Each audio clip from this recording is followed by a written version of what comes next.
High in Russia's Ural Mountains, in the dead of winter, 9 experienced hikers made a decision that would seal their fate.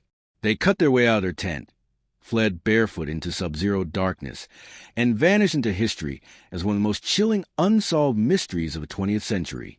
This is the true story of the Dyatlov Pass incident, told beyond the myths, beyond the headlines, and grounded in evidence. In February 1959, Igor Dyatlov led a group of young, skilled hikers on a Category 3 winter expedition, the most difficult classification at the time. These were not amateurs. They were disciplined, trained, and prepared for extreme cold. Their route took them deep into the northern Urals, to a remote mountain the local Mansi people called Kholat Syakhl, Dead Mountain. By February 12th, the group was supposed to send a confirmation telegram. None came. At first, no one panicked. Delays were normal. But when days passed in silence, a search was launched.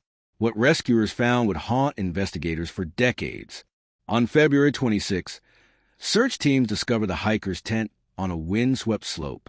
It was partially collapsed and strangely abandoned.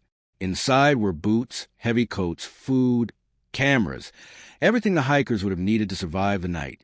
Even more disturbing were long slashes in the tent side. The fabric had been cut from the inside. Whatever happened next forced 9 people to flee a shelter that was keeping them alive. Footprints led downhill toward a forest roughly 1 mile away. Some prints were barefoot. Others were only socks. There were no signs of struggle, no evidence of another group, no indication of pursuit. The hikers left in an orderly line, but with terrifying urgency. At the forest's edge, beneath a towering cedar tree, investigators found the first 2 bodies.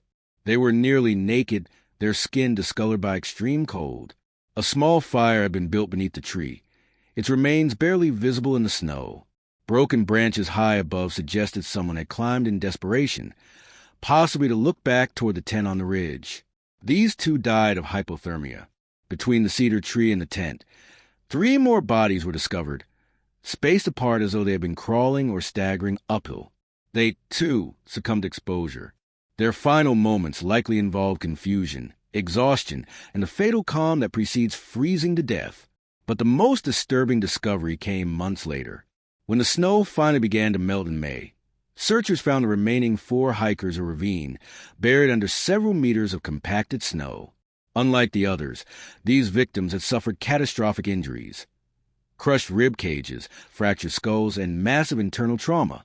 One woman was missing her tongue. Another had severe facial damage. Yet there were no external wounds consistent with an attack. No knife marks. No signs of a fight. The injuries looked more like the result of immense pressure, comparable to a car crash, applied evenly, without breaking the skin.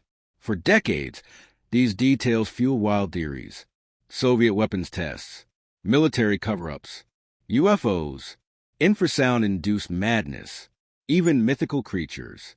But none of these explanations fit all the evidence. So what really happened? Modern investigators returned to the site with tools unavailable in 1959. Using terrain analysis, snowpack modeling, and forensic reevaluation, a far more grounded explanation emerged, one rooted in physics, not fantasy. The hikers had pitched their tent on a sloped mountainside rather than descending to safer terrain. To level the area, they cut into the snowpack, unknowingly weakening a wind-loaded slab above them.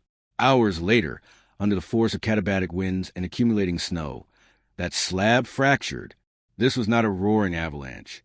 It was a delayed slab release, silent, sudden, and deadly. The snow mass slammed into the tent, collapsing it partially and pinning some hikers. Fearing a full avalanche, the group made a split-second decision. They cut their way out and fled downhill, away from what they believed was imminent death. In the freezing darkness, they reached a forest for shelter. A fire was built, but hypothermia sets in fast at minus 30 degrees Celsius. Judgment fades. Coordination collapses. Some tried to return to the tent. They never made it. Others sought deeper shelter in the ravine. There, under unstable snow, a secondary collapse occurred. Tons of compacted snow crushed them against rocks, causing fatal internal injuries without visible external trauma. Over time, scavenging animals and decomposition explained the missing soft tissue. Every major anomaly, the torn tent, the footprints, the scattered bodies, the severe injuries, aligns with the sequence of events. The Dyatlov Pass incident was not caused by monsters, secret experiments, or the paranormal. It was a result of a perfect storm, extreme weather, dangerous terrain, and one irreversible decision made under fear. The tragedy endured because the truth was quiet, complex, and poorly communicated. Early reports were incomplete. Soviet secrecy bred suspicion, and human imagination filled the gaps with fear. But when the evidence is examined carefully, a sobering reality emerges. 9 intelligent, capable hikers were defeated not by the unknown, but by nature's indifference. The Dyatlov Pass does not whisper conspiracies. It warns of how fast control can vanish in extreme environments, and how thin the line is between survival and catastrophe.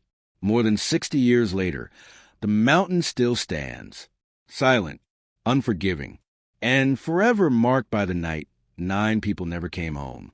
For more intriguing stories, subscribe to our YouTube channel, Crime Chronicles S8Z.